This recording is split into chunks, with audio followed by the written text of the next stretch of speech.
पिछले क्लास में हम लोग रासायनिक समीकरण के बारे में बताया था कि रासायनिक समीकरण क्या होता है ना। अब आज हम लोग सीखेंगे रासायनिक समीकरण लिखने का नियम। रासायनिक समीकरण को किस प्रकार लिखा जाता है इसके बारे में आज हम लोग को पढ़ना है। तो फिर से एक बार रिपीट करते हैं, रासायनिक समीकरण कहते हैं किसको है, ठीक है ना। देखिए, रासायनिक अभिक्रिया में भाग लेने वाले पदार्थों को उनके संकेतों एवं सूत्रों के माध्यम से संक्षिप्त निरूपण को, संक्षिप्त निरूपण का कहने का मतलब समझ में आता है। संक्षिप्त मतलब छोटा और निरूपण मतलब दिखाना, मतलब उसको छोटा करके दिखाना ही रासायनिक समीकरण कहलाता है। क्या समझ में आ रहा है? रासायनिक अभिक्रिया में भाग लेने वाले पदार्थों, जैसे कि यहां पर देखिए हाइड्रोजन और ऑक्सीजन को मिलाने से बनता है वाटर। क्या बनता है? तो यहां पर हम क्या बोल रहे हैं? रासायनिक अभिक्रिया में भाग लेने वाले पदार्थों। तो यहां पर रासायनिक अभिक्रिया में भाग लेने वाले पदार्थ हाइड्रोजन ऑक्सीजन है और इनके फलस्वरूप जो बन रहा है वो है वाटर। इन पदार्थों को इनके संकेतों एवं सूत्रों के माध्यम से, जो तत्व होगा उसका संकेत होता है और जो यौगिक होता है उसका सूत्र होता है। जिसमें हाइड्रोजन, हाइड्रोजन एक तत्व है इसलिए इसका क्या होगा? संकेत तो होगा, और वाटर एक यौगिक है तो इसका सूत्र होगा। समझ में आ रहा ना? तो संकेतों एवं सूत्रों के माध्यम से, तो यहां पर हाइड्रोजन का संकेत ये हो गया और ऑक्सीजन का संकेत ये हो गया, और इनके सहायता से हम अगर निरूपण करते हैं, दिखा रहे हैं, तो इससे छोटा ही ना करके दिखा रहे हैं। तो इसी को हम लोग बोलते हैं रासायनिक समीकरण। क्या बोलते हैं? रासायनिक समीकरण। समझ में आ गया बढ़िया से? रासायनिक अभिक्रिया में भाग लेने वाले पदार्थों को उनके संकेतों एवं सूत्रों के माध्यम से संक्षिप्त निरूपण को ही रासायनिक समीकरण कहते हैं। अब हम लोग आज सीखेंगे कि रासायनिक समीकरण लिखा कैसे जाता है। हम लोग यहां देखेंगे रासायनिक समीकरण लिखने का नियम। रासायनिक समीकरण को कैसे लिखा, रासायनिक समीकरण लिखने का नियम में क्या क्या होता है। तो हम लोग लिखेंगे रासायनिक समीकरण लिखने का नियम निम्नलिखित है। रासायनिक समीकरण को लिखने का नियम क्या है? निम्नलिखित है। जिसमें पहला होता है, रासायनिक अभिक्रिया में भाग लेने वाले जो अभिकारक होते हैं वो समीकरण के बाईं ओर लिखा जाता है। किस ओर लिखा जाता है? जो भाग लेते हैं, यानी जो अभिकारक होता है, अभिकारक को बाईं ओर लिखेंगे। अभिकारक को बाईं ओर लिखा जाता है।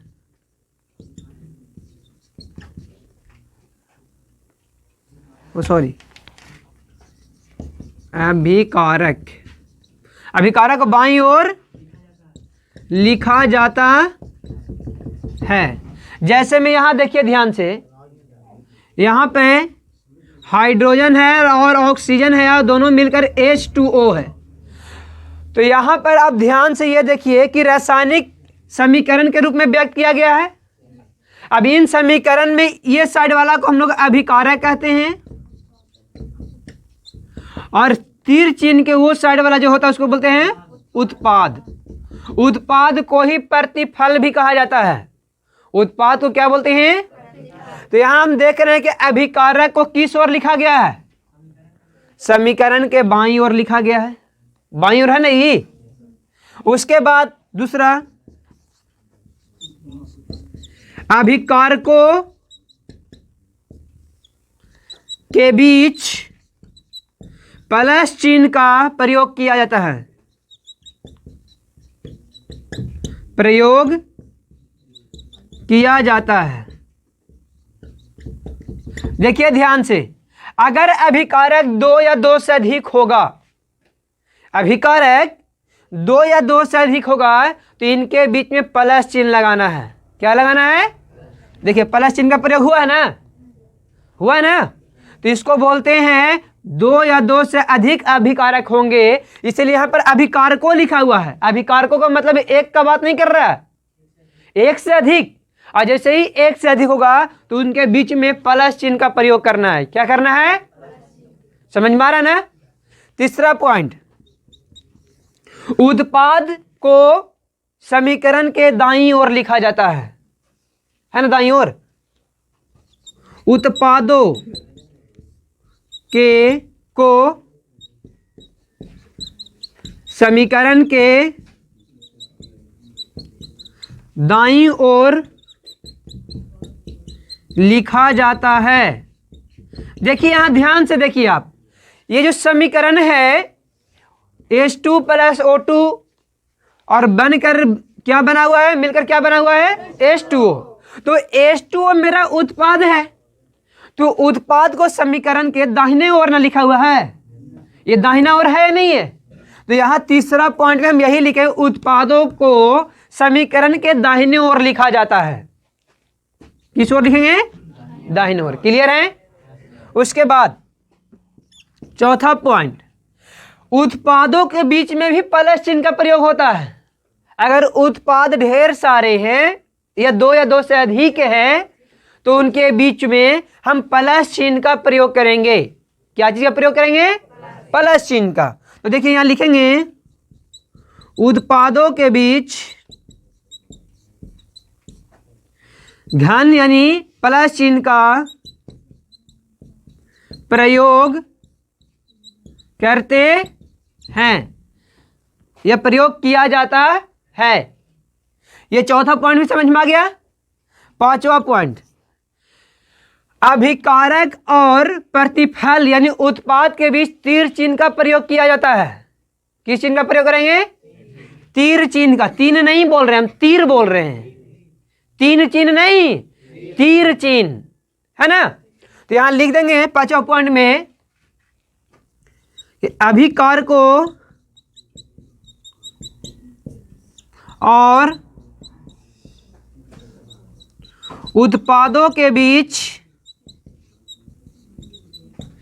तीर चिन्ह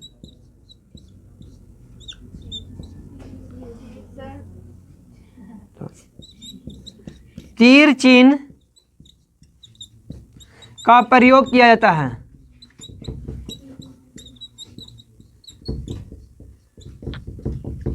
समझ में आ गया ना। ये 5 मुख्य पॉइंट है, इसको अच्छे से देख लीजिए। ये चौथा के एग्जाम्पल है ना, क्या होगा। जैसे में यहां देखिए ध्यान से, CaCO3 है, ठीक है। जब इसको हम गर्म करते हैं तो CaO और CO2 में टूट जाता है। तो यहां आप देखिए क्या लिखा हुआ चौथा में, उत्पादों के बीच प्लस चिन्ह का प्रयोग करते। तो उत्पाद दो या दो से अधिक है, दो है ना, तो इनके बीच में किस चिन्ह का प्रयोग किया गया है, प्लस चिन्ह का प्रयोग किया गया है। तो ये समझ में आ गया ना, सब क्लियर है। अब यहां पर एक प्रश्न आता है कि अभिकारकों और प्रतिफलों के बीच तीर चिन्ह का प्रयोग क्यों किया जाता है। एक यहां पर बहुत ही इंपॉर्टेंट क्वेश्चन है ये, कि अभिकारकों और उत्पादों के बीच तीर चिन्ह का प्रयोग क्यों करते हैं। तो हम लोग बोलेंगे कि अभिकारकों और उत्पादों के बीच तीर चिन्ह का प्रयोग इसलिए किया जाता है कि तीर चिन्ह हमें यह बताता है कि अभिक्रिया किस दिशा से किस दिशा की ओर हो रहा है। यानी मुख्य रूप से अभिक्रिया की दिशा बताने के लिए तीर चिन्ह का प्रयोग किया जाता है। जैसा कि आप लोग कहीं जाते होंगे तो यहां पर रास्ता का सिग्नल दिया हुआ रहता है ना, कि फलना डॉक्टर जो है से इस साइड है ना, उसका तीर चिन्ह लगा कर बता दिया जाता है। उसी तरह से ये जो तीर चिन्ह है ये दिशा बता रहा है कि अभिक्रिया इस दिशा से इस दिशा की ओर हो रहा है। आया समझ में कि नहीं आया समझ में। तो यहां पर कोई पूछ देगा कि अभिकारकों और प्रतिफलों के बीच या उत्पादों के बीच तीर चिन्ह का प्रयोग क्यों किया जाता है, तो हम लोग क्या बोलेंगे कि अभिकारकों और प्रतिफलों के बीच तीर चिन्ह का प्रयोग इसलिए किया जाता है कि तीर चिन्ह हमें यह बताता है कि अभिक्रिया किस दिशा से किस दिशा की ओर हो रहा है। यानी मुख्य रूप से हम बोल सकते हैं अभिक्रिया की दिशा बताने के लिए तीर चिन्ह का प्रयोग किया जाता है। क्लियर है? कोई डाउट? और इसमें कोई पॉइंट ऐसा दिक्कत है तो बोल सकते हैं आप लोग, किन्हीं को कोई दिक्कत नहीं है।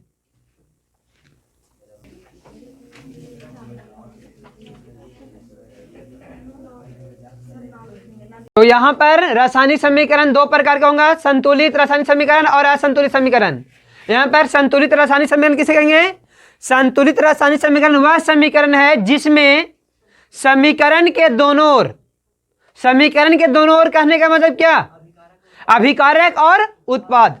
तो दोनों प्रत्येक तत्व के परमाणु संख्या समान होती है। प्रत्येक तत्व की परमाणु संख्या क्या होती है? समान होती है। तो उसको बोलते हैं संतुलित रासायनिक समीकरण। जैसे में यहां पर हम देख रहे हैं H2 और O2 दोनों मिलकर के H2O बना रहा है, लेकिन यहां पर अगर देखा जाए तो दोनों और प्रत्येक तत्व के परमाणु संख्या बराबर है तो नहीं है। यहां H2 है तो H2 है, मिल जा रहा है, लेकिन यहां O2 मिल रहा है? नहीं मिल रहा है। तो यह संतुलित नहीं है। तो संतुलित कब होगा? जब इसमें हम 2 से गुना कर देंगे, इसमें भी 2 से गुना करेंगे। अब देखिए 2 दूनी तो 2 दूनी, क्लियर है ना? देखिए 2 एकम या 2 के 2 है तो दोनों, अरे अब क्या हुआ कि दोनों और प्रत्येक तत्व की परमाणु संख्या बराबर हो गया। तो इस समीकरण को हम लोग बोलेंगे संतुलित रासायनिक समीकरण। इसको कैसे किया जाता है बराबर, इसको हम आगे सिखाएंगे। आगे हम सिखाएंगे कि 2 क्यों आया, इसको संतुलित कैसे करेंगे। ठीक है? अब असंतुलित रासायनिक समीकरण क्या है? वैसे रासायनिक समीकरण जिसमें दोनों और प्रत्येक तत्व की परमाणु संख्या बराबर ना हो। जैसा कि यहां देख लीजिए, अब क्या ये दोनों और प्रत्येक तत्व की परमाणु संख्या बराबर है? नहीं न है। तो नहीं होने के कारण ये असंतुलित हो गया। अब क्या हो गया? तो संतुलित रासायनिक समीकरण समझ में आ गया। दोनों और प्रत्येक तत्व की परमाणु संख्या अगर बराबर हो जाए तो हो जाएगा संतुलित, और दोनों और प्रत्येक तत्व की परमाणु संख्या बराबर ना होगा तो हो जाएगा असंतुलित। क्लियर है? अब हम लोग सीखेंगे असंतुलित रासायनिक समीकरण को संतुलित कैसे करेंगे। असंतुलित रासायनिक समीकरण को संतुलित करेंगे कैसे? तो ये संतुलन के जो क्रिया है, संतुलन जो हम लोग करते हैं वो हम लोग पदार्थ की द्रव्यमान के आधार पर करते हैं, अनवरता नियम पर, द्रव्यमान के अनवरता नियम पर, जिसके अनुसार यहां पर बोला जाता है कि कोई भी पदार्थ अपना मूल अवस्था को चेंज नहीं करता है, बदलता नहीं है। हाँ, एक रूप से दूसरी अवस्था में बदल सकता है, लेकिन यहां पर अगर कहा जाए कि अपना पूरा का पूरा गुण खत्म कर ले तो यह पूरा गुण अपना समाप्त, और कोई नया गुण वाला भी पदार्थ निर्मित नहीं होता है। कोई नया गुण वाला भी पदार्थ का निर्माण नहीं होता है। यही दोनों का गुण इसमें मौजूद रहता है। अच्छा समझ में ना? यही दोनों का गुण इसमें नया पदार्थ में मौजूद होता है। ऐसा नहीं है कि हाइड्रोजन और ऑक्सीजन मिलकर कार्बन डाइऑक्साइड बना देगा। इसमें हाइड्रोजन का भी मिश्रण होगा, कार्बन का मिश्रण नहीं होगा। ठीक है? अब हम लोग सीखेंगे कि असंतुलित रासायनिक समीकरण को संतुलित कैसे करेंगे। ठीक है? हम लोग यहां पर देखेंगे रासायनिक समीकरण को संतुलित करना, यानी असंतुलित रासायनिक समीकरण को हम लोग संतुलित करने के लिए सीखेंगे कि संतुलित कैसे करते हैं। तो सबसे पहले यहाँ पर जो जो पदार्थ भाग लिए हैं उनको अलग अलग करके हम लोग लिख लेंगे। अलग अलग करके क्या करेंगे? एकदम आसान सा तरीका है, सीखने में कोई परेशानी नहीं होगा, एकदम अच्छे से सीखिएगा, ध्यान दीजिएगा सिर्फ बस। यहाँ पर देखिए ये 2 गो मिलकर बना है H और Cl। H और Cl मिल करके HCl बना हुआ है ना। तो ये सभी को अलग अलग तत्वों के रूप में लिख देंगे। जैसे Mg एगो अकेले हो गया, H अलग और Cl अलग हो गया, है ना। ये तो हो गया अभिक्रिया के उस ओर वाला। अब इस ओर वाला भी लिख लीजिए Mg Cl2 और H2। देखिए दोनों और प्रत्येक तत्व की परमाणु संख्या बराबर करना है, यहां जो है H और Cl दोनों एक ही परिवार के सदस्य हैं, दोनों एक ही परिवार के, और यहां जो है से Mg और Cl2 दोनों एक ही परिवार के सदस्य हैं। ठीक है, ये दोनों का पापा एक ही है, ये दोनों का पापा भी एक ही है। ध्यान से समझिएगा, Mg में एक है तो यहां भी एक ही है, यानी ये दोनों संतुलन है। Mg परमाणु संख्या एक, तो इसका भी परमाणु संख्या एक है ना, इसमें भी एक एक भाग लिया हुआ है, तो यहां पर Mg संतुलन में है। ठीक है, लेकिन अगर H की बात कहा जाए तो H यहां पर 2 और यहां पर कितना है, सिंगल है, सिंगल है ना। तो यहां पर इसको दू करने के लिए जैसे ही इसमें हम लोग 2 से गुना कर देंगे तो ये तो बराबर हो ना गया, लेकिन ये वाला कि खुजली होने लगता है। कहता है कि पापा जब इसको 2 रुपये आप दिए तो हमको भी 2 रुपये चाहिए कि नहीं चाहिए, चाहिए ना। तो जैसे ही इसको 2 मिलता है इसको भी 2 देना पड़ता है। समझ में आया? जैसे अब ध्यान से समझिएगा, H प्लस Cl मिल करके ना HCl बना हुआ है, तो यहां पर अगर 2 से गुना करें तो ऐसे ना गुना करेंगे, हम गुना करेंगे ना। अगर इसमें कहता 2 से गुना करो तो 2 से हम ऐसे ही ना गुना करेंगे, ये दोनों में ना गुना करना होता है, तो दोनों में गुना कर दे तो ये वाला ऐसे लिखा गया। तो देखिए 2 में इससे भी गुना किया, इसमें गुना किया, तो हम लोग डायरेक्ट ऐसे भी कर सकते हैं, 2 से गुना हो गया। अब देखिए सब बराबर है कि नहीं है, Mg सिंगल है तो यहाँ भी Mg सिंगल है। यहाँ पर देखिए हाइड्रोजन का 2, तो हाइड्रोजन यहाँ भी क्या गो है, 2 गो है, यानी सही है। क्लोरीन भी 2, तो यहाँ क्लोरीन भी कितना है, तो ये साइड वाला में किसी भी संख्या से हम गुना किए हैं तो छूट जाएगा ऐसे ही। ये साइड वाला में इसमें गुना किए हैं, हम किस में किए हैं, सिर्फ HCl वाला में कितना से गुना किए हैं, तो यही हो गया संतुलित। यही क्या हो गया, आया समझ में? चलिए इसको उतारिए।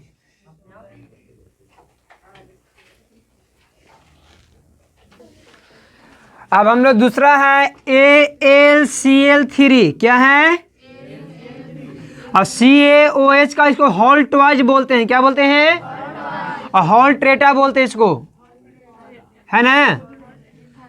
तो यहां पर देखिए ध्यान से इसको संतुलित करना है, इसको क्या करना है, तो क्या ये सब संतुलन में है, Al सिंगल है, यहां भी सिंगल है, चलिए तो अच्छा है। यहाँ Cl3 या यहाँ Cl कितना है, 2 है, तो दोनों और बराबर है, बराबर नहीं ना है। तो ये हम लोग को क्या करना होगा, सभी को अलग अलग करके लिख लेंगे, जितने भी है सबको क्या करेंगे, देखिए Al और यहाँ Cl3, तो ये दोनों एक ही परिवार के लोग हैं ना। चलिए अब यहाँ Ca और OH का हॉल्ट वाइज, ये दोनों एक ही परिवार के सदस्य हैं।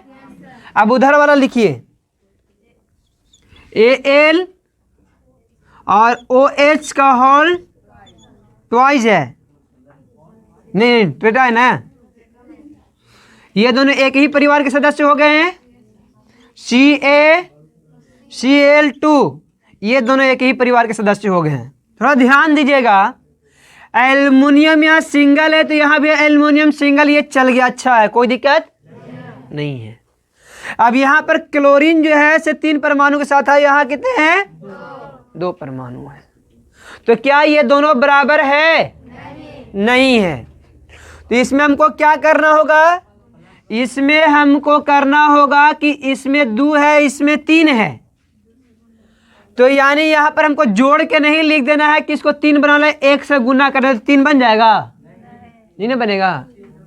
तो जब ये दोनों में दोनों अभाज्य संख्या है कि नहीं है, दोनों में एलसीएम तो नहीं निकलेगा, तो यहाँ क्रॉस मल्टीप्लाई हम लोग करते थे ना, तो ई वाला से इसमें गुना कर देंगे और ई वाला से, देखिए तो ध्यान से, 3 दूना, लेकिन गड़बड़ हो गया। अब कह रहा है एल्युमिनियम कि हमको भी 2 गो चाहिए, हमको भी 2 गो, तो जब एल्युमिनियम की यहाँ 2 मिला तो अब कह रहा है ई वाला एल्युमिनियम कि हमारा पास 2 गो तो है ही नहीं। एल्युमिनियम यहाँ क्या कर रहा है कि अब हमारा पास तो 2 गो है ही ना, हम क्या करें। तो जब 2 में एक से गुना हुआ तो एल्युमिनियम वाला में भी 2 से गुना करेंगे ना हम। और जैसे ही एकरा में 2 से गुना किए तो हंसने लगा कि हमारा पास 3 दूना, और यहाँ क्या गो है बेचारा के पास, क्या गो है यहाँ पे 2 है ना। तो यो कह रहा है कि हमको भी 6 गो होना चाहिए ना जी, तब ना बराबर होंगे। तो ये कह रहा है हमरा 3 से गुना करो तब ना 3 दूनी 6 होगा। लेकिन जैसे ही इसमें 3 दूनी 6 हुआ, ये भी कहा कि हम 3 गो हैं, तो यहाँ कहा कि हमका थोड़ा सा कम है, हम भी 3 गो हैं, है कि नहीं है। अब देखिए कि सब में बराबर आया कि नहीं आया, आना गया, क्या समझ में आया, सब में बराबर है ना। तो चलिए इसमें कितना से गुना किए हैं, तो 2 से गुना कर दिए। इसमें कितना से गुना किए हैं, 3 से गुना कर दिए। ई वाला में कितना से गुना किए हैं, 2 से कर दिए। ई वाला में कितना से गुना किए हैं, यही हो गया संतुलित करना। क्या समझ में आया, कोई दिक्कत। चलिए उतार लीजिए हम लोग।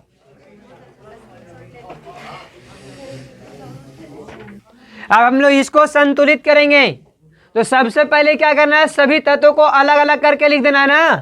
तो चलिए Fe(H2) ये दोनों एक ही परिवार के सदस्य हो गए।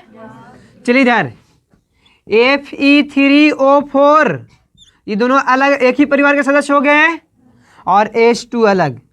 इस यहाँ देखिए यहाँ पर ही कितना है, और यहाँ कितना है, 3 है, यहाँ 1 है।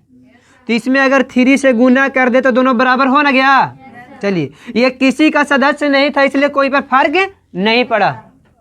अब आगे आगे बढ़िए। H2 तो H2 यहाँ क्लियर है, दोनों बराबर है, दोनों क्या है। लेकिन यहाँ गलत कौन हो गया, ऑक्सीजन।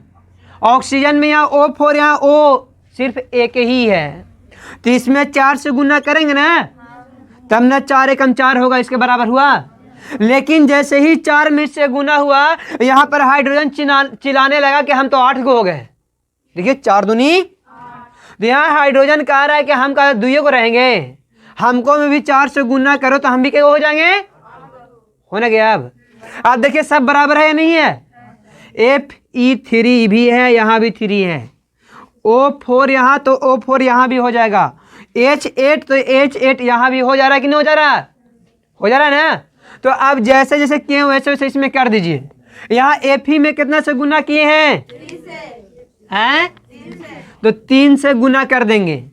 चलिए उसके बाद इसमें कितना से गुना किए हैं, इधर भी कोई से गुना किए हैं, तो हाँ ये चोला में कितना से किए हैं, तो इसमें 4 से हो गया। ये हो गया संतुलित। क्या हो गया, चलिए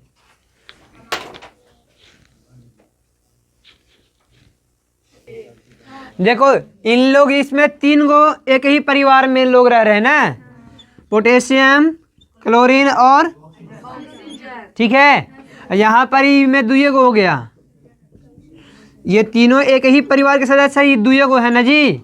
और ऑक्सीजन, यहाँ पर ध्यान दीजिए ये सब बराबर है ये दोनों, लेकिन ये दोनों में बराबर है क्या, बराबर नहीं है। तो इसको हमको ये दोनों को बराबर करने के लिए ई वाला में इससे गुना करना होगा, ई वाला में। अब बराबर हो ना गया, नहीं हुआ अभी। देखिए ये तो बराबर हो गया, 3 दूनी 6, 3 दूनी, लेकिन पोटेशियम भी 2 हो गया, क्लोरीन भी, और यहाँ कितना, इसमें भी 2 से गुना करता। अब हो ना गया, दोनों सब बराबर, सब बराबर हुआ कि नहीं हुआ। तो यहाँ लिख देंगे कितना, यहाँ लिख देंगे 2, और यहाँ लिख देंगे 2, और यहाँ लिख देंगे, ये हो गया संतुलित। क्या हो गया, क्लियर है। चलिए अब हम लोग 5वां देखेंगे, जिसमें है Al प्लस H2SO4 और रिएक्ट करके बनाया है Al2SO4 का होल ट्राई प्लस में H2। तो सब लोग हम लोग क्या करेंगे, अलग अलग लिख देंगे ना। चलिए Al अलग है, H2 अलग है, SO4 अलग हो गया। यहाँ Al2SO4 का होल ट्रेटा, और ये क्या है, H2। अब यहाँ पर ध्यान दीजिए कि क्या क्या बराबर, ये दोनों एक ही परिवार के सदस्य हो गए हैं, और यहाँ पर ये दोनों एक ही परिवार के सदस्य हैं, यही ना है। चलिए ध्यान दीजिए यहाँ पे। अब एल्युमिनियम यहाँ कितना है, 2, यहाँ कितना है, अगर हमें कितना से गुना कर देना होगा हम लोग को? 2 से गुना करेंगे। लेकिन जब इसमें 2 से गुना करते किसी पर कोई फर्क नहीं पड़ेगा। H2 क्लियर है। अब यहाँ पर कितना 3 है, यहाँ पर 4 चाहिए, लेकिन यहाँ कितना से गुना करना होगा? अब इसमें करना होगा 3 से और इसमें बस न जी 4 3 12 होने का ये, लेकिन यहाँ 3 दूनी, तो यहाँ भी कितना से गुना करना होगा? होने गया। अब सब क्लियर है? 3 दूनी 6, 3 दूनी 4 3 12, 4 3 और 2 एकम 2, 2 एकम, क्लियर है ना? तो चलिए ई में हम कितना से गुना किए हैं? इसमें कितना से गुना किए हैं? ई में गुना किए हैं क्या किसी से? छोड़ देंगे। इसमें गुना किए हैं ना कितना से? तो यहाँ लिख देंगे 3। हो गया, ये हो गया संतुलित। क्लियर है? तो इस प्रकार से हम लोगों ने रासायनिक समीकरण को संतुलित करने के लिए सिखाया जो असंतुलित होता है। असंतुलित समीकरण को संतुलित करना हम लोग सीखे। अब अगले वीडियो में हम लोग सीखेंगे रासायनिक समीकरण का उपयोग से क्या लाभ है, क्या क्या सीमाएं हैं, क्या क्या सूचना मिलते हैं, इसके बारे में हम लोग पढ़ेंगे। रासायनिक समीकरण को संतुलित करने के लिए सीखे थे। आज हम लोग सीखेंगे रासायनिक समीकरण से प्राप्त होने वाली सूचनाएं। रासायनिक समीकरण से क्या क्या सूचना प्राप्त होती है इसके बारे में हम लोग आज जानेंगे। रासायनिक समीकरण से प्राप्त होने वाली सूचनाएं, यानी जो हम रासायनिक समीकरण पढ़ रहे थे उस रासायनिक समीकरण से क्या क्या सूचना हम लोग को प्राप्त होती है इसके बारे में जानेंगे। तो पहला पॉइंट है कि यह अभिकारकों एवं प्रतिफलों के संकेत और सूत्र की जानकारी देता है।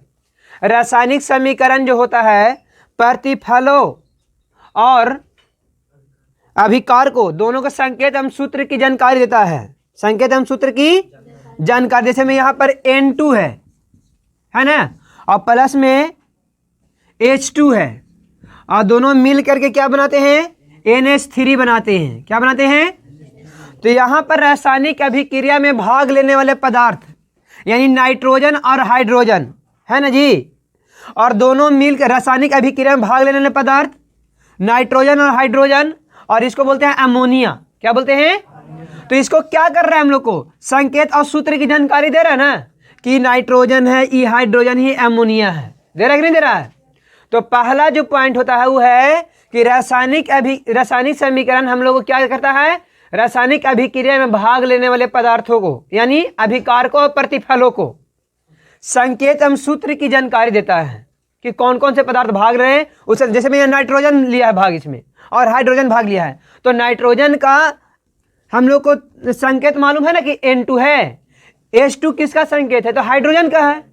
NH3 किसका संकेत है? अमोनिया का है। ये सूत्र है, ये क्या है? संकेत नहीं, ये सूत्र है।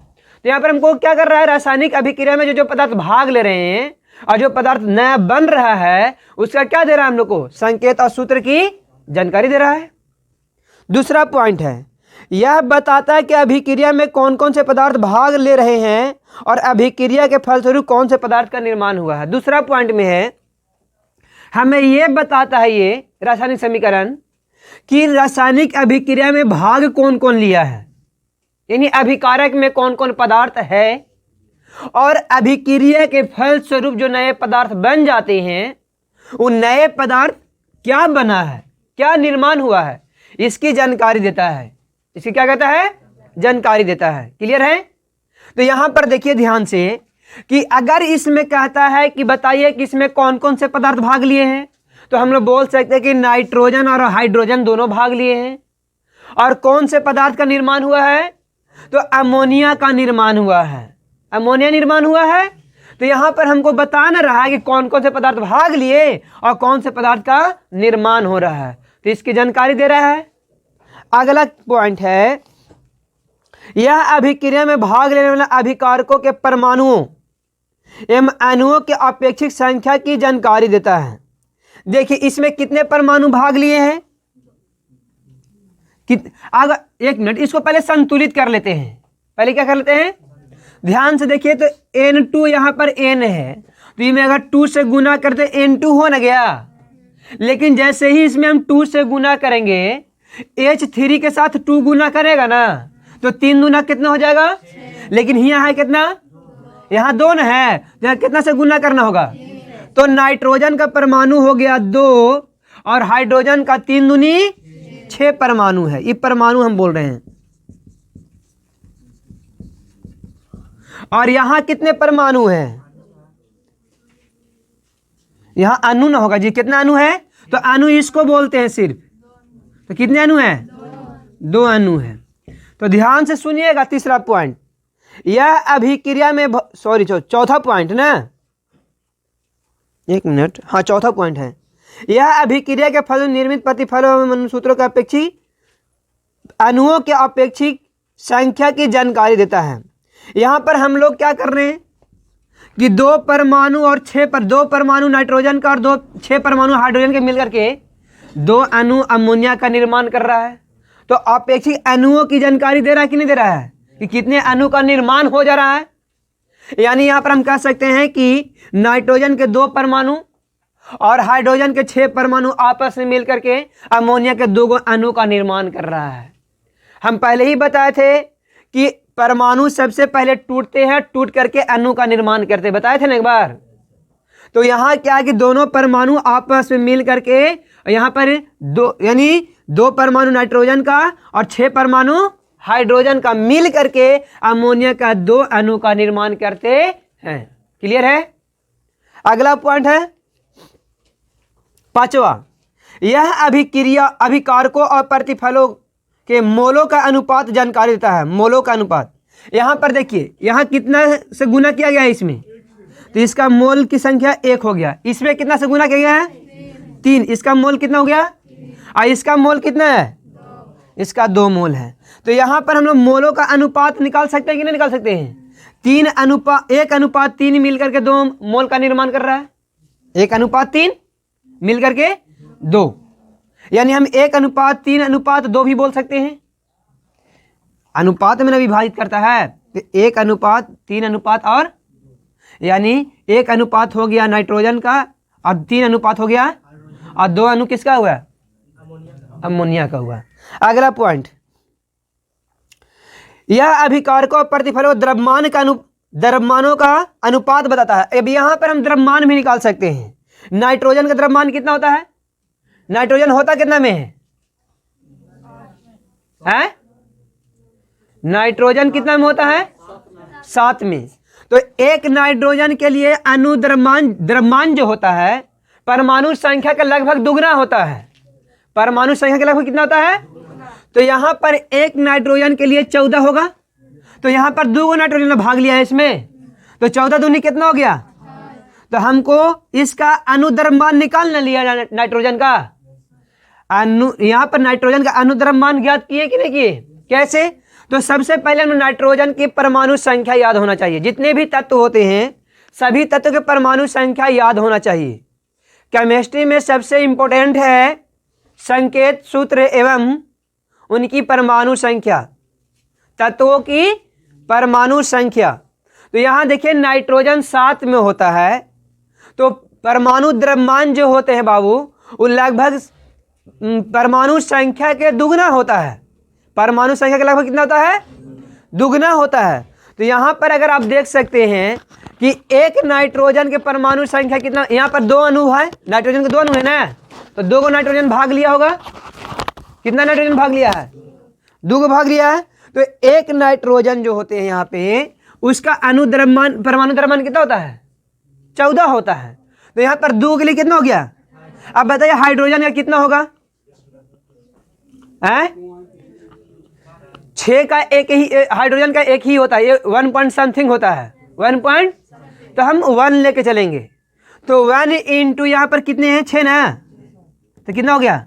6 कम लगभग हाइड्रोजन का मानिए 1 होता है, उसका दुगना भी कर दे 2 होगा और द्वितीय ही, और यहाँ अमोनिया का यहाँ पर ये दोनों का जोड़ के बराबर हो जाएगा। तो 28 और 6 कितना हो गया? 34 हो गया। तो हमको क्या कर रहा है यहाँ पे? परमाणु द्रव्यमान की गणना करने में आसानी इजी हो जाता है हम लोग को। अब मान लीजिए यहाँ पर हाइड्रोजन ऐसे लिखा रहता, तो हाइड्रोजन में हम क्या लिखते हैं? एक ही उग्र लिखते कि चलो परमाणु द्रव्यमान 2 होता है।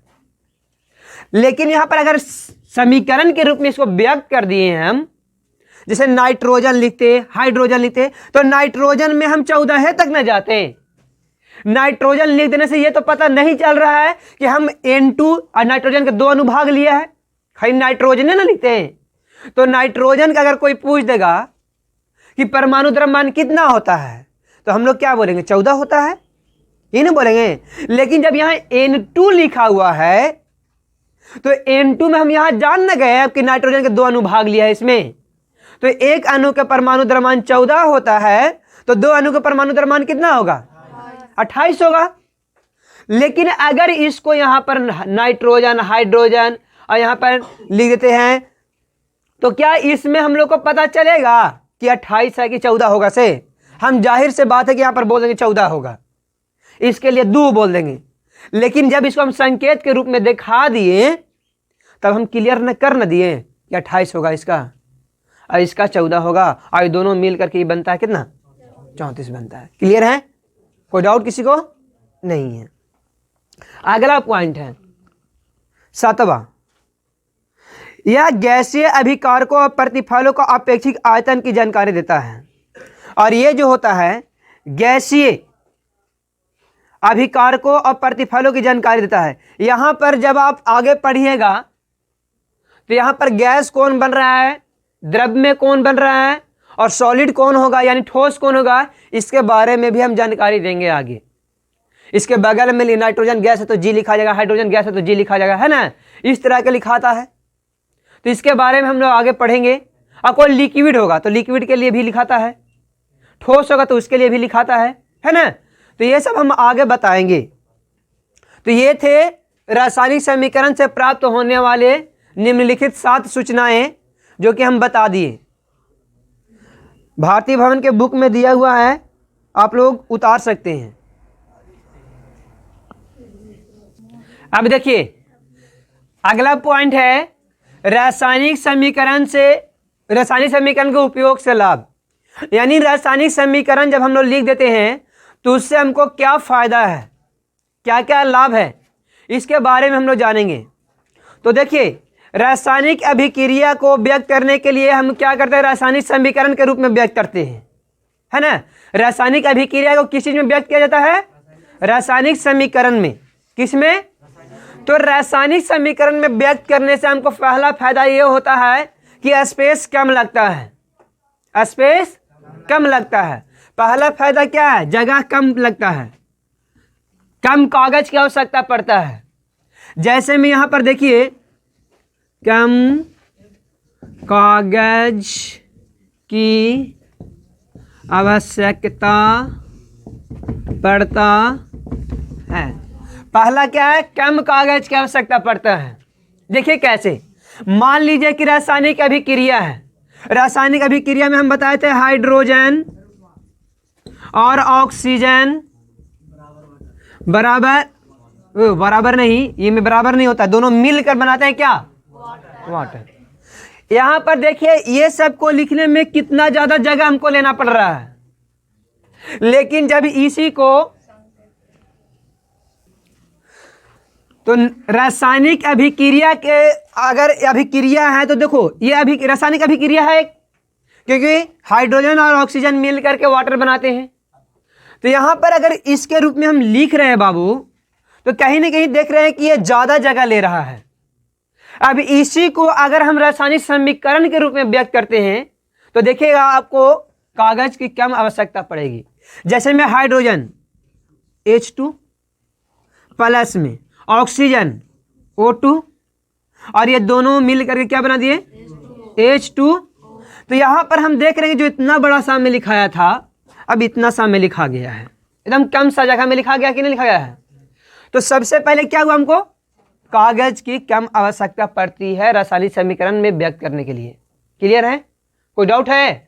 देखिए यहां पर कितना लेटर लिखना है, यहां पर कितना लेटर लिखे हम। दूसरा पॉइंट, समय की बचत होती है, बचत होती है। देखिए यहां पर हाइड्रोजन और ऑक्सीजन जितना देरी में हम लिखेंगे उससे आधा समय में पूरा समीकरण लेकर के हम दिखा देंगे। नहीं, हाइड्रोजन लिखने के लिए 1 2 3 4 5 6 7 8 गो लेटर लिखना होगा और इस समीकरण को व्यक्त करने के लिए 1 2 3 4 गो लेटर लिखना होगा। तो बताइए इससे कम समय लगेगा कि नहीं लगेगा? दोनों से समय की बचत होगी कि नहीं होगी? तो रासायनिक अभिक्रिया को समीकरण के रूप में व्यक्त करने से समय की बचत होती है। पहला तो कागज की जगह यानी स्पेस हम बता दिए, दूसरा क्या था? समय बचत हो रहा है। क्या हो रहा है? अब यहां पर देखिए, रासायनिक अभिक्रिया के फलस्वरूप जो नए पदार्थ बन जाते हैं, तो नए पदार्थों में इनके द्रव्यमान को गणना करने में बिल्कुल आसानी हो जाता है। हमको द्रव्यमान को इजीली निकाल लेते हैं। जैसे में यहां पर हाइड्रोजन कितना होगा? 1 अनुपात कितना होता है जी? और यहां पर ऑक्सीजन का परमाणु संख्या कितना? 8। तो इसका 16 होता है और इसका कितना होता है? लगभग 2, है ना? मान लीजिए 2 लेते हैं और यहां पर ऑक्सीजन का 2 ना लिया जी, तो 16 दूनी ये मिलकर कितना हो गया? 34 हुआ ना? हुआ कि नहीं हुआ? तो यहां पर ये दोनों को मिल जाने से जो यहां पर पदार्थ बन रहा है, इसका परमाणु द्रव्यमान इजीली हम लोग निकाल रहे हैं कि नहीं निकाल रहे हैं? हम आसानी से पता चल जाएगा ना। ये दोनों को जोड़ दो, यहां निकल गया। ये दोनों को जोड़ देंगे, यहां निकल गया। तीसरा फायदा क्या है इसमें? देखिए, तीसरा था परमाणु द्रव्यमान गणना करने में सुविधा होती है।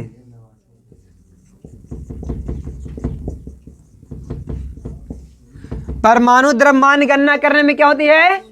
सुविधा होती है। इसमें हम लोग ठीक ठीक से गणना कर पाते हैं कि रासायनिक अभिक्रिया के फल से जो पदार्थ बन रहा है, उस पदार्थ का परमाणु द्रव्यमान कितना होगा। तो रासायनिक अभिक्रिया में जो जो पदार्थ भाग ले रहा है बाबू, उन सभी को क्या करेंगे? हम परमाणु द्रव्यमान निकाल कर जोड़ देंगे और जोड़ने पर जो नया पदार्थ बनता है उसका वही परमाणु द्रव्यमान वही होगा। क्लियर है? हाँ, तो गणना कर हमने ज्ञात करना। अच्छा, गुणा नहीं दें, गणना करना है ना। अब चौथा पॉइंट देखिए, चौथा पॉइंट क्या है कि चौथा पॉइंट में यह फायदा होता है कि विश्व के किसी भी कोना में हम चल जाते हैं। विश्व के किसी भी कोना में हम चल जाते हैं तो उसका संकेत और सूत्र एक ही रहता है। संकेत और सूत्र चेंज। जैसे में भारत में अगर हाइड्रोजन को H2 और ऑक्सीजन को O2 और वाटर के H2O लिख रहा है, तो पूरे विश्व में भी यही मिलेगा। पूरे विश्व में भी। तो अगर हम कहीं दूसरी जगह पढ़ने जाते हैं तो वहां पर कोई दिक्कत होगा? दिक्कत होगा। लेकिन हाइड्रोजन और ऑक्सीजन वहां पर अगर फ्रेंच भाषा में लिख दे, कोई अपना लैंग्वेज में लिख दे, तो हम लोग को पता चलेगा कि वाटर कुछ लिखा हुआ है। ये क्या चीज का लिखा हुआ? ऑक्सीजन क्या चीज है? कौन है? कहां पे ऑक्सीजन लिखा हुआ पता चलेगा? हाइड्रोजन कहां पे लिखा हुआ पता चलेगा? चाइनीज लैंग्वेज में लिख देगा, पता चलेगा हम लोग को। लेकिन जब इसको कह देगा वो कि समीकरण के रूप में व्यक्त करके दिखाओ, तो समीकरण के रूप में जब वो व्यक्त करके दिखा देगा, तब हम बता दें कि हाइड्रोजन या ऑक्सीजन ये क्या है? वाटर है। उस समय बता देंगे ना।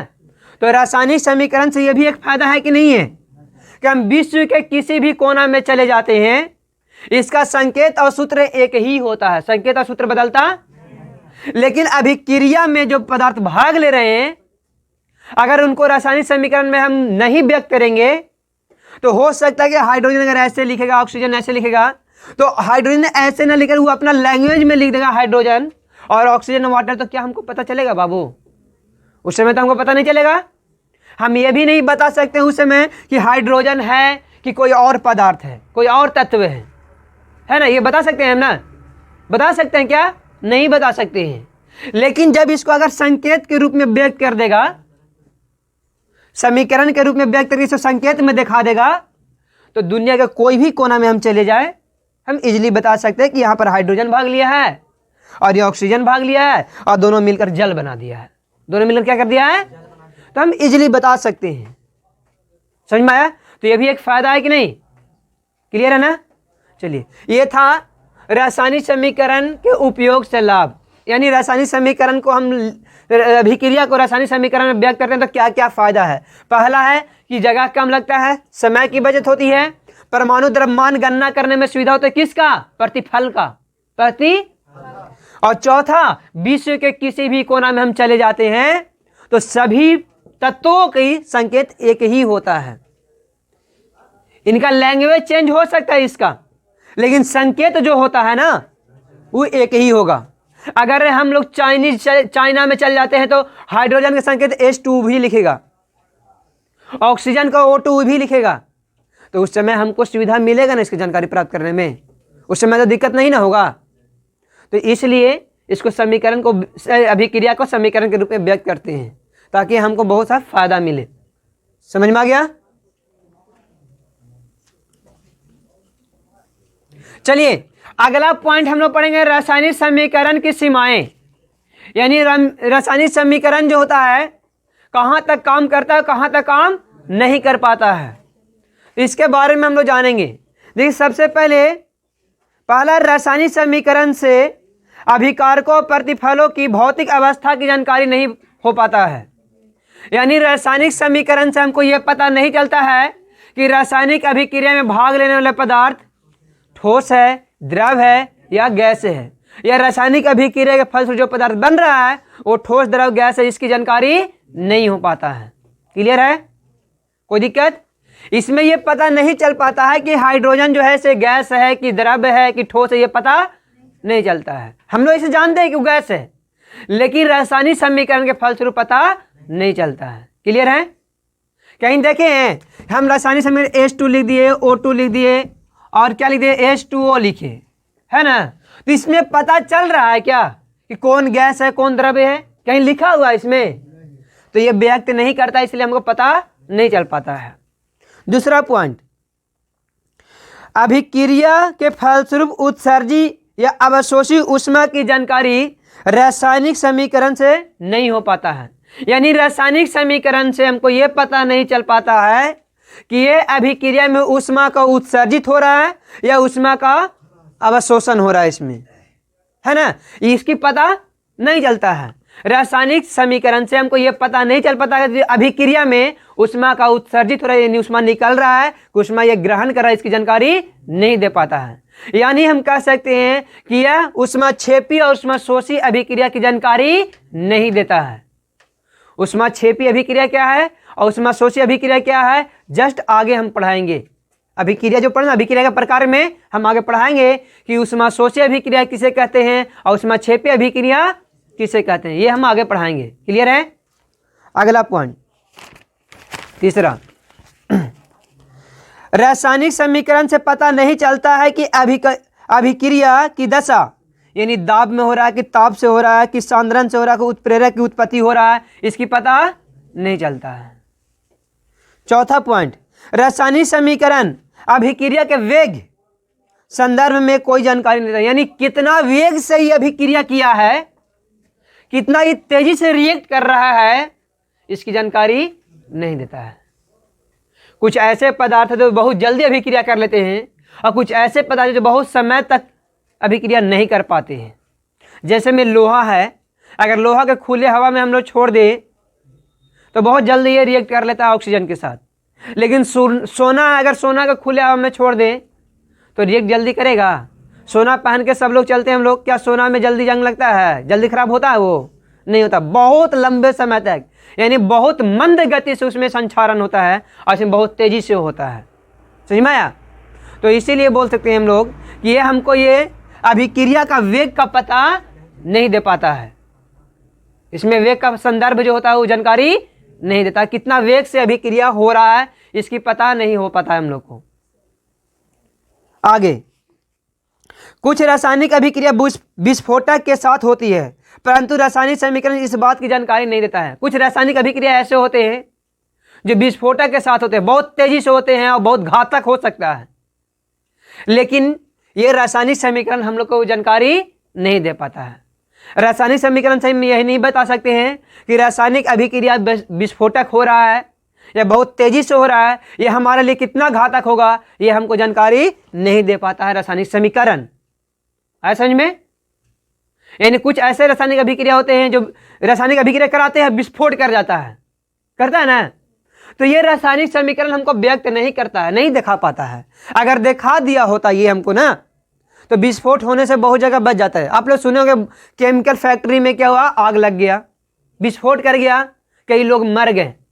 विस्फोट करने से क्या होता है, कई लोग मर जाते हैं। तो अगर ये रासायनिक समीकरण से पता चल जाता कि ये चीज मिला देंगे तो विस्फोट कर जाएगा पहले ही, तो क्या लोग ऐसा करता, नहीं करता। तो विस्फोट जो करता है उसकी जानकारी भी ये नहीं दे पाता है। अगला समीकरण यह जानकारी नहीं देता है कि अभिक्रिया में अभिकारकों की वस्तुतः कितनी मात्राएं खर्च हुई तथा प्रतिफल में कितनी मात्रा का निर्माण हुआ। यानी रासायनिक अभिक्रिया में कितनी मात्रा कोई चीज खर्च हो रहा है, जैसे ऊर्जा ही है तो कितना ऊर्जा खपत हो रहा है और कितना ऊर्जा का निर्माण हो जा रहा है, इसके बारे में भी जानकारी नहीं देता है। क्लियर है, कोई डाउट नहीं है। आगे बढ़ते हैं अब हम लोग। चलो देखो, रासायनिक समीकरण को अधिक उपयोगी कैसे बनाया जाए, क्या करे कि ये और उपयोगी हो जाए। तो देखिए लिखा हुआ है कि अभिकारकों और प्रतिफलों की भौतिक अवस्था की जानकारी। अगर हम लोगों को अभिकारकों और प्रतिफलों की भौतिक अवस्था की जानकारी हो जाए तो इसको अधिक उपयोगी बनाया जा सकता है। इसको अधिक से अधिक हम लोग काम में ला सकते हैं, हमारे लिए उपयोगी हो सकता है ये, है ना। जैसे कहने का मतलब ये है कि यहाँ पर एक मिनट और, अभिकारकों और प्रतिफलों की भौतिक अवस्था की जानकारी उनके संकेतों और सूत्रों के ठीक आगे कोष्टक में ठोस के लिए एस, ठोस के लिए क्या लिखेंगे, ध्यान दीजिएगा, ठोस रहेगा तो उसको एस लिखना है और द्रव्य रहेगा तो आई लिखना है, द्रव्य रहेगा तो आई लिखना है और गैस रहेगा तो जी लिखना है, गैस रहेगा तो जी लिखा जाता है ना। और पदार्थ में जलीय विलयन होगा, अगर लिक्विड होगा क्या होगा, जलीय विलयन होगा, जलीय विलयन, तो उसके लिए AQ लिखा जाता है। क्या लिखा जाता है, AQ।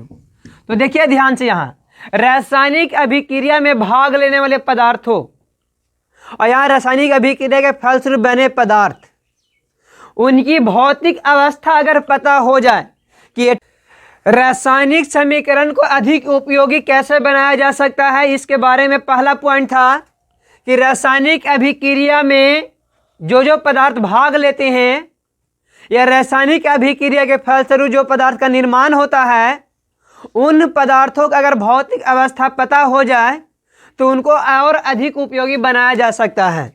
जैसे में यहाँ पर अगर ठोस के लिए एस लिखना है, द्रव्य रहेगा तो आई लिखना है और गैस रहेगा तो जी लिखना है, और जलीय विलयन अगर होगा तो उसको हम लोग क्या बोलेंगे, AQ बोलेंगे। क्या बोलेंगे, क्लियर है ना। तो ये सब हम लोग को क्या करना है, दिखाना है। तो पहला जैसे में यहां पर दिया हुआ है CaCO3, CaCO3 और कोष्ठ में लिख दिया है एस, कैल्शियम क्लोराइड, ये कार्बोनेट है, कैल्शियम कार्बोनेट है, क्लोराइड एल रहेगा तब ना। कैल्शियम कार्बोनेट को अगर हम गर्म कर देते हैं तो टूट जाता है कैल्शियम ऑक्साइड और कार्बन डाई ऑक्साइड में। तो कैल्शियम ऑक्साइड क्या होता है, तो कैल्शियम ऑक्साइड यहां देखिए ठोस है तो कैल्शियम चूना क्या है जी, ठोसन होता है, और ये क्या बन रहा है, गैस बन जा रहा है। क्या बन जा रहा है, तो यहां पर हम बता सकते हैं कि अब देखिए और उपयोगी हो गया कि नहीं हो गया। कोई पूछ देगा कि ये क्या है, तो ठोस है, ये क्या है तो ये भी ठोस है, ये क्या है तो गैस बन रहा है। क्या हो जा रहा है, आ रहा समझ में ना। तो और पहले जो हम इससे पहले पढ़े थे अभी, और ज्यादा आसान हो गया कि नहीं जानना, इसके बारे में जानकारी मिला ना हमको, और कि यहाँ पर ठोस है, इसको गर्म कर दिया गया तो बन गया यहाँ पर कैल्शियम ऑक्साइड, वो भी एक ठोस है, और बन गया कार्बन डाइऑक्साइड जो कि गैस है। तो इसके बारे में जानकारी पता चल रहा है ना। दूसरा पॉइंट, ऊष्माक्षेपी और ऊष्माशोषी अभिक्रिया की जानकारी। अब अगर आप यहाँ पे कोई अभिक्रिया कराते हैं और उस अभिक्रिया में ऊष्मा उसको देते हैं, क्या देते हैं, जैसे में यहाँ पर देखिए N2 प्लस O2, अगर ये सबको हीट करेंगे, हम लोग गर्म करेंगे, यानी ऊष्मा न दे रहे हैं, तब क्या दे रहे हैं, तब बनता है NO। तो NO बनता है, क्या बनता है, अब इसको हम लोग क्या लिख देंगे, यहाँ पे 2 लिख देंगे, समीकरण को क्या करने के लिए, संतुलित करने के लिए 2 लगा दिए। अब देखिए जब यहां हम ऊष्मा दे रहे हैं, क्या कर रहे हैं, ये वाला पेन से पता नहीं चल रहा ना, चलिए इसमें हम क्या कर रहे हैं, ऊष्मा दे न रहे हैं। तो जब हम यहां पर अगर इसको ऐसे लिख देते हैं तो हमको ये पता चल रहा है कि इस दोनों को मिला रहे हैं, यानी नाइट्रोजन और ऑक्सीजन को हम लोग गर्म कर रहे हैं। ऊष्मा देना मतलब गर्म करना, गर्म कर रहे हैं, तब जान के बन रहा है नाइट्रोजन ऑक्साइड। क्या बन रहा है, नाइट्रोजन ऑक्साइड बन रहा है। तो यहां पर ये क्या कर रहा है, ऊष्मा ग्रहण करके नहीं बना है, ऊष्मा ले करके नहीं बना हुआ है बाबू। तो जब ऊष्मा लेके बनता है तो उसका बोलते हैं ऊष्मा शोषी अभिक्रिया। क्या बोलते हैं, ऊष्मा शोषी अभिक्रिया। क्लियर है, ये कौन सा हो गया, ऊष्मा शोषी। तो यहां हम लोग को पता चल रहा है ना कि ये ऊष्मा को ग्रहण किया है। अब जैसे में यहाँ C+O2 है, C प्लस, तो बनता क्या, कार्बन डाइऑक्साइड प्लस ऊष्मा उत्पन्न करता है। क्या करता है, हीट उत्पन्न करता है। ये तो क्या कर रहा है, ये ऊष्मा ले रहा था, ये ऊष्मा दे रहा है, ऊष्मा दे रहा है ना, यहां पर ऊष्मा निकाल रहा है, यहां पर ले रहा है। ये ऊष्मा ले करके नहीं बनाया और ये बन करके ये निकाल दे रहा है ऊष्मा को, तो ये ऊष्मा क्षेपी कहलाता है। क्या कहलाता है इसको, जिस अभिक्रिया में ऊष्मा का उत्सर्जित होता है, ऊष्मा निकलता है, उसे हम लोग ऊष्मा क्षेपी कहते हैं। और जिस अभिक्रिया में ऊष्मा ग्रहण करता है, जो अभिक्रिया ऊष्मा ग्रहण करता है, उसका ऊष्मा शोषी कहते हैं। तो ऊष्मा क्षेपी और ऊष्मा शोषी की जानकारी पता हो रहा ना, कैसे पता होगा, तो इसमें हमको लिख देना होगा कि ऊष्मा ले रहा है और ये ऊष्मा दे रहा है। तो इसको और उपयोगी बनाया जा रहा है कि नहीं, हमको अभिक्रिया की जानकारी दे जा रहा है ना, इस वजह से पता चल जा रहा है ना कि ऊष्मा शोषी है, और इधर से पता चल रहा है ना कि ऊष्मा क्षेपी है। अब देखिए इसके बारे में विस्तार से जस्ट आगे हम वीडियो में पढ़ाएंगे, या जस्ट हम आगे इसमें आगे पढ़ना है कि ऊष्मा शोषी अभिक्रिया क्या होता है और ऊष्मा क्षेपी अभिक्रिया क्या होता है, इसके बारे में हम लोग को पढ़ना है। ठीक है, आ रहा है समझ में, ये आया समझ में ना। अगर ऊष्मा हम लिख दिए दोनों जगह तो इससे पता चल जा रहा है कि ऊष्मा क्षेपी है कि ऊष्मा शोषी, से पता चल जा रहा है। अगर ये नहीं लिखा रहेगा तो किसको क्या पता है कि ऊष्मा शोषी कि ऊष्मा क्षेपी है, पता है क्या, नहीं ना है। चलो आगे बढ़ते हैं। तीसरा पॉइंट, गैस की उत्सर्जन की जानकारी। अगर गैस निकल रहा है, गैस निकल कर वातावरण में उड़ जा रहा है, मिल जा रहा है, तो उसको कैसे व्यक्त करते हैं, इसको देखेंगे हम लोग।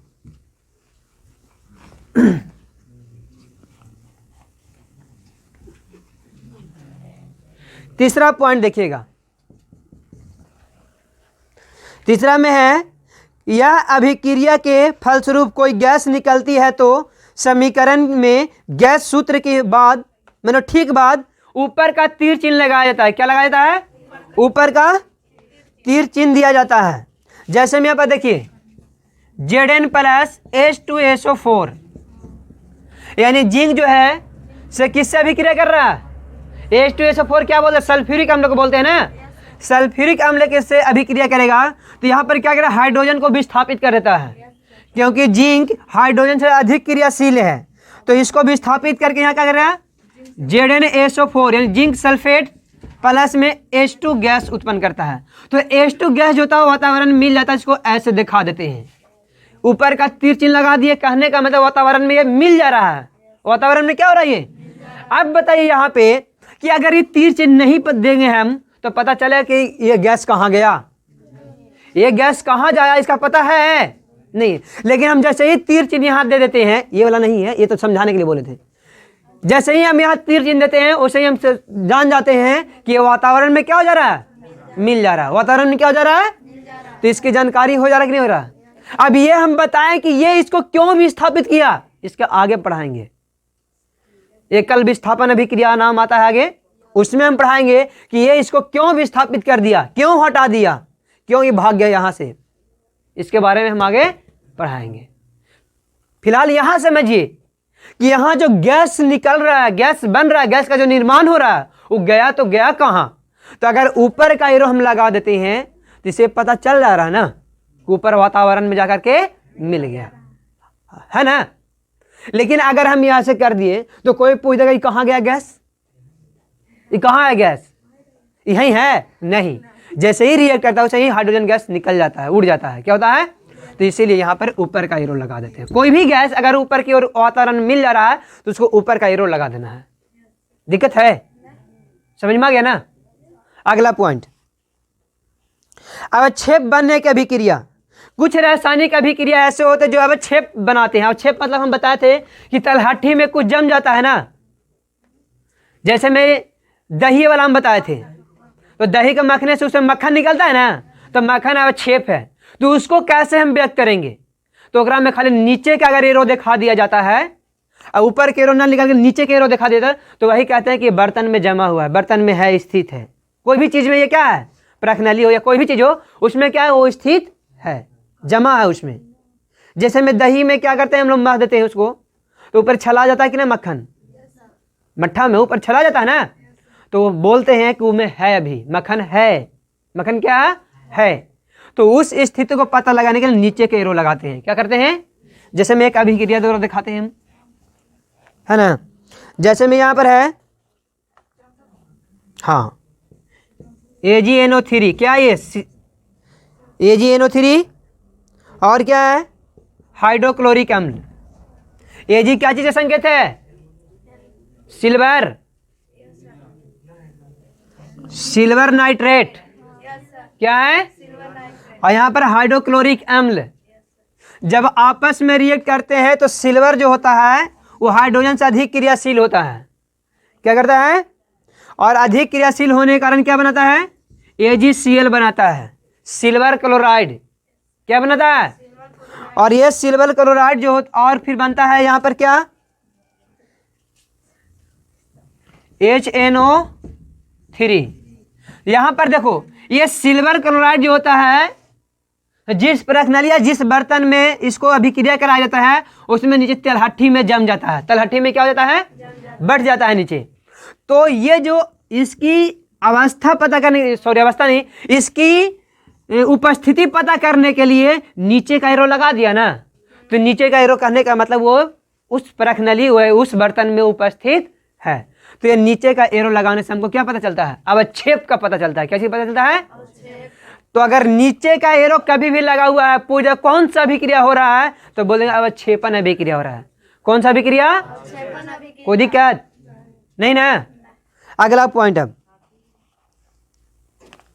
अभिक्रिया के शर्तें की जानकारी। अभिक्रिया के शर्तों की, इसकी जानकारी के लिए समीकरण में प्रयुक्त तीर चिन्ह के ऊपर नीचे दाब, ताप, सांद्ध, उत्प्रेरक आदि शर्तों को निर्देश दिया जाता है। देखिए, अगर मान लिया जाए कि किसी को हम गर्म कर रहे हैं, कितना ताप पर गर्म कर रहे हैं, कोई भी पदार्थ है, कोई भी तत्व है, और उसको हम अभिक्रिया करा रहे हैं, तो अभिक्रिया कराने में कितना उष्मा, कितना ताप पर उसको गर्म कर रहे हैं, कितना दाब पर उसको कर रहे हैं, कितना उत्प्रेरक पर कर रहे हैं, कितना सांद्रण है, तो उसकी जानकारी यहाँ एरो पर लगा दिया जाता है। क्या पर लगा देता है, जैसे में पानी को हम लोग 100 डिग्री सेल्सियस पर गर्म करते हैं तो क्या करता है, वाष्प में बदल जाता है, बदलता है ना, गैसीय अवस्था में आ जाता है ना। तो जो 100 डिग्री सेल्सियस है वो तीर चिन्ह पर दिखाना है। कहाँ दिखाना है, आगे हम पढ़ा देंगे, आगे क्या करेंगे, पढ़ाएंगे हम कि तीर चिन्ह पर क्या क्या दे सकते हैं। हीट कर रहे हैं, गर्म कर रहे हैं, इसलिए त्रिभुज बना दिया जाता है, तो त्रिभुज संकेत है गर्म करने का, त्रिभुज संकेत क्या है, गर्म करने का। सूर्य क्या करते हैं हम लोग, ऐसे कर देते हैं, एक मतलब समझना है सूर्य का प्रकाश की उपस्थिति हो रहा है। इसमें हम लोग क्या करेंगे, पेड़ पौधे जो खाना बनाते हैं उसमें इसको दिखाएंगे हम। आगे अब पढ़ेंगे हम लोग अभिक्रिया का उत्क्रमिता की जानकारी। उत्क्रमिता का मतलब क्या हुआ, उत्क्रमिता कहने का मतलब रासायनिक अभिक्रिया में जो भाग ले रहे हैं उनके फल से जो पदार्थ बन रहा है, उनको अगर फिर से हम चाहेंगे तो इसको तोड़ करके पुनः वही पदार्थ प्राप्त कर सकते हैं, तो उसको उत्प्रेरक बोलते हैं, सॉरी उत्क्रमिता बोलते हैं। क्या बोलते हैं, जैसे हम यहाँ पर देखिए N2 प्लस में H2 है ना, N2 प्लस तो क्या बनता है, NH3 बनाता है, नाइट्रिक अम्ल। यहाँ पर ध्यान दीजिए, अब इसको संतुलित कीजिए तो यहाँ 2 होगा और यहाँ कितना हो जाएगा, तो ये दोनों के मिलने से ये बना ना, तो इसको भी अगर तोड़ दिया जाए तो ये वाला बन जाएगा, ये क्या बन जाएगा, तो उत्क्रमिता देखिए ये वाला संकेत है उत्क्रमिता का, एरो Na से भी और Na से भी, यानी Na वाला पदार्थ से होने बढ़ गया और उधर वाला पदार्थ से फिर, यानी अभिकारक से प्रतिफल प्राप्त होगा और प्रतिफल से फिर अभिकारक प्राप्त किया जा सकता, तो उसको उत्क्रमिता कहते हैं। क्या कहते हैं? यानी दोनों ओर एरो होगा, दोनों एरो का मतलब समझ में आ गया ना। अभिक्रिया इस दिशा से उस दिशा की ओर होने के लिए एक और एरो देते हैं ना, तो उसी तरह से उस अभिक्रिया में क्या होता है, वैसे अभिक्रिया में कि इधर वाला पदार्थ से इधर वाला बन जाता है, यानी अभिकारक से प्रतिफल तो बन जाता है। अगर प्रतिफल को हम तोड़ना चाहे तो तोड़कर फिर क्या बना सकते हैं, फिर क्या बना सकते हैं, अभिकारक प्राप्त कर सकते हैं, तो उसको हम लोग उत्क्रमिता कहते हैं। क्या कहते हैं? तो अगर वैसा अभिक्रिया है तो हम लोग क्या करना होगा, दोनों ओर एरो लगा के छोड़ देना होगा, दोनों ओर क्या कर देंगे तो बन जाएगा। क्लियर है? बोलो कोई डाउट? जैसे में अगर पानी में नमक को हम घोल दिए हैं, पानी में नमक क्या कर दिए, घोल दिए, तो पानी में नमक तो घुल जाएगा। अब अगर उसको हम गर्म करेंगे, या चीनी है, नमक छोड़िए चीनी ले लीजिए या नमक भी ले सकते हैं, अगर उसको हम गर्म करते हैं तो पानी क्या धीरे धीरे वाष्प बनकर उड़ जाता है कि नहीं उड़ जाता है? और देखे होंगे बर्तन में उजला उजला जम जाता है, नीचे नीचे उजला उजला रह जाता है ना बर्तन में।